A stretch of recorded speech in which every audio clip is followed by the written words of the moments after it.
r/ask Reddit, posted by Reddit user Jarsquat. Sailors, what's the creepiest, scariest, or most unnerving thing you've seen/witnessed at sea? The Sea of Cortez gives me nightmares. I'm not a boat person, but I remember taking an overnight boat ride through the Sea of Cortez as a kid and was asking about life jackets. They said they'd usually hand them out, but not that night, and kind of cringed at the question. They also said that the Red Devils would take anyone in the water. That night there was a full moon, and I swear, the sea was teeming with the biggest damn squids you've ever seen on the surface. Apparently, they take chunks out of people and swarm like piranhas. I don't know if it was exaggerations, but those things, man, they threw some fish guts over the side, and it was like a frenzy. I wouldn't want to get caught in there, or in the water with them. I worked on a tugboat for about 6 years. The back deck is considered a wet deck, meaning it isn't unusual for it to be underwater at times. We were making a tow with an oil rig, at sea, with waves that were 14 to 16 feet high. One hit us just right, taking my coworker George and pulling him out to the sea. It's 3 a.m. and pitch black. This is always nearly a death sentence. About 20 seconds later, which felt like an eternity, another wave brought George back onto deck, plopping him safely on his ass right next to the winch. George laughed and got right back to work without missing a beat. I'm an experienced fisherman who likes to recreationally fish off the coast of Mexico.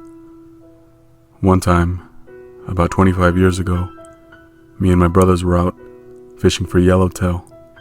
We decided to make it an overnight trip, which is all in a day's work, because we've done this over 100 times it feels like in our lifetime. The night was off without a hitch. Plenty of fish got, food made, ice cold beers, hanging with my brothers. We were shooting the shit about something when all of a sudden we heard a scream off of the back of the ship.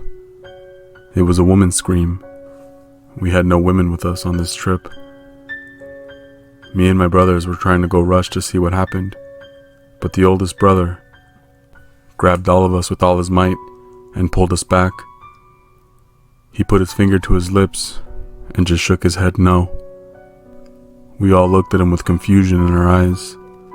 Again, his scowl on his face meant that he meant business, and he again shook his head and put his finger to his lips. We heard the scream 3 more times before it stopped and it got silent. We all went below deck. In what felt like hours that we haven't talked, my oldest brother broke the silence and told us that there's a tale of a woman who screams off the back of the boat, and it ends up being a ghost or some sort of evil spirit that tries to lure you into the water. Sometimes it'll manifest as a woman, sometimes as a child, or maybe a citizen that needs help. He said that he doesn't care that if someone honestly needed help, we could have helped them. He would never risk anyone he loved for any spirit of the ocean. Now, I know some of you might be thinking we deliberately ignored a person's cry for help, but you gotta understand, we're in the middle of the deep ocean off the coast of Mexico. There wasn't a boat for miles, no cities, no rocks, just open sea. If there was any area of inhabitants, we would have seen it during the day. Hell, we had a spotlight, we could have seen it during the night, but there was nothing. I still do deep sea fishing with my brothers occasionally. We all seem to be on the same page about the rules of the ocean now. Not a sailor, but a Marine on a ship. We were cruising through the Pacific when we received an SOS from a boat. From what I heard, he was trying to cross the ocean by himself. It took a few days to find him. I remember watching off the side of the ship. The sails were imprinted with a Chinese flag. A small team was sent aboard the small sailboat, but when they arrived, no one was on board. We searched for our body for the following days but found nothing. I still don't know what happened to him. I had been working with a shrimp company off the coast of Louisiana for about 3 years. Most trips were pretty easy, and overnight trips were pretty scarce. Anytime there was some money for an extra overtime shift, I took it. Being one of the newer guys, not a lot of the other guys respected me, but I was still part of the crew. Nothing more than horseplay and a little bit of hazing. But one night, we all saw something that to this day we still bond over. We were out, overnight trip. Of course, me being a greedy little bastard, I opted to do the overnight trip as well. We were about 5 hours into the trip. Things were starting to settle and it was going to get dark. I was standing at the front of the ship, just looking out towards the endless sea, when I noticed a figure moving slowly across the ocean. Not like it was waist deep in the water, but walking on top of the water. I didn't say anything. I felt like I couldn't move, actually. Eventually, one of the other crew members came up, letting me know there was a fresh pot of coffee on. He stopped and went right next to me. He didn't say a word, but I knew what he was looking at. It was the same thing that I'd seen. At this point, I knew that whatever we were looking at was malicious and shouldn't be messed with. I attempted to take some steps back, but I couldn't move. As it was crossing the ocean, it seemed to line up perfectly with the boat.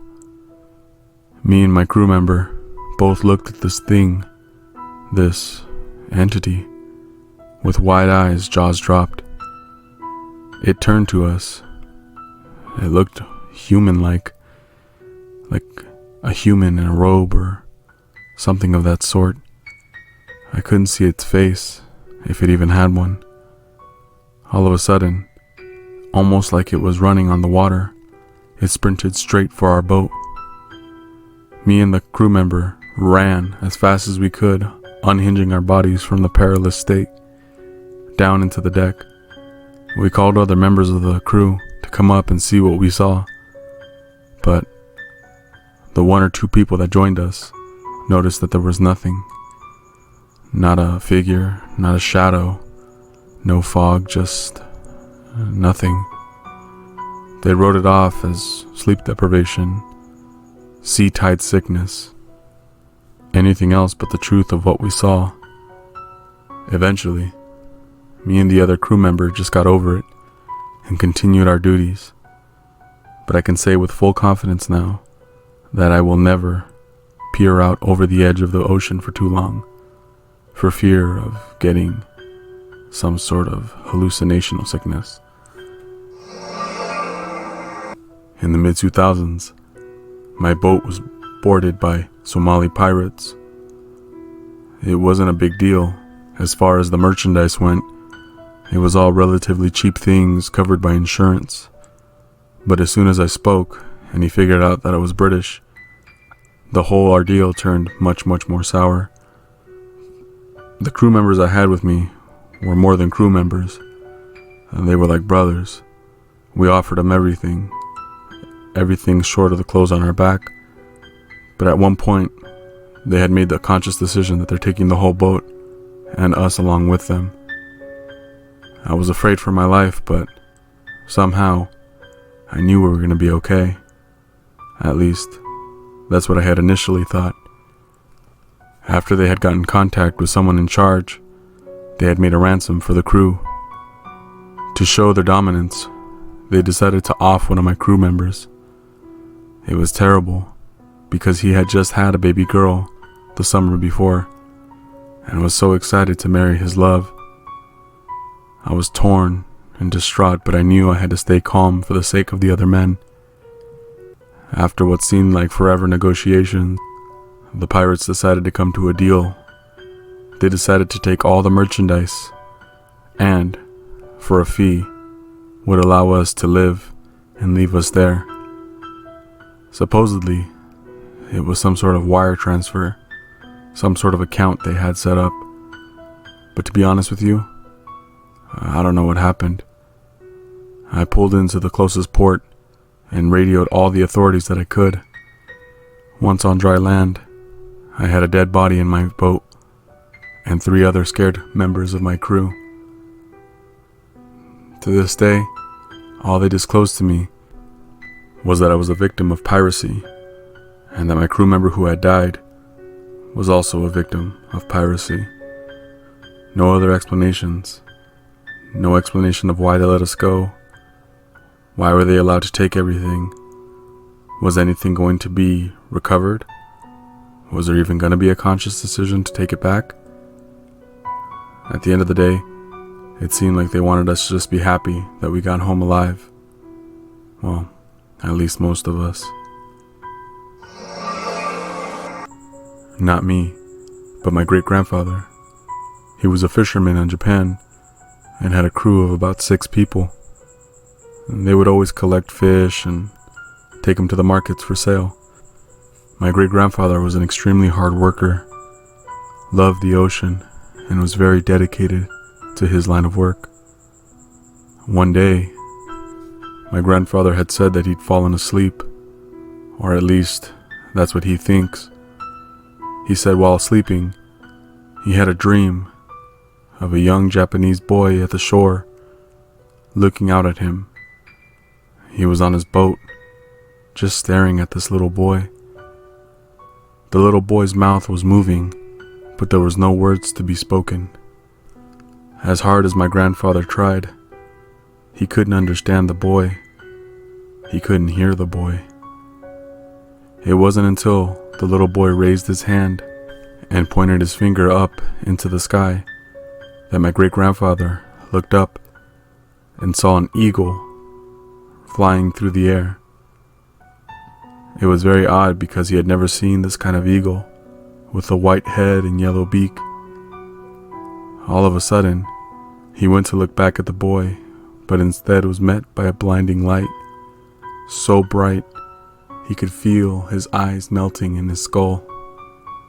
The heat from the light was also melting his skin. He said he felt an everlasting anguish, something that burned so bad that he had absolutely no control over. He couldn't scream, he couldn't cry, he just couldn't feel anything. He said at the last second of his dream, he heard the screams of thousands of people, children, women, men alike.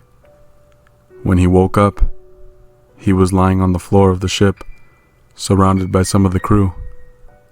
He was sweating, and for a moment, he was panicked. He wrote it off as nothing more than a dream to them, but as soon as they docked and finished for the day, he got my mother and everybody in his family out of the city and left to a more secluded part of Japan. The day he had that dream was August 3rd, 1945.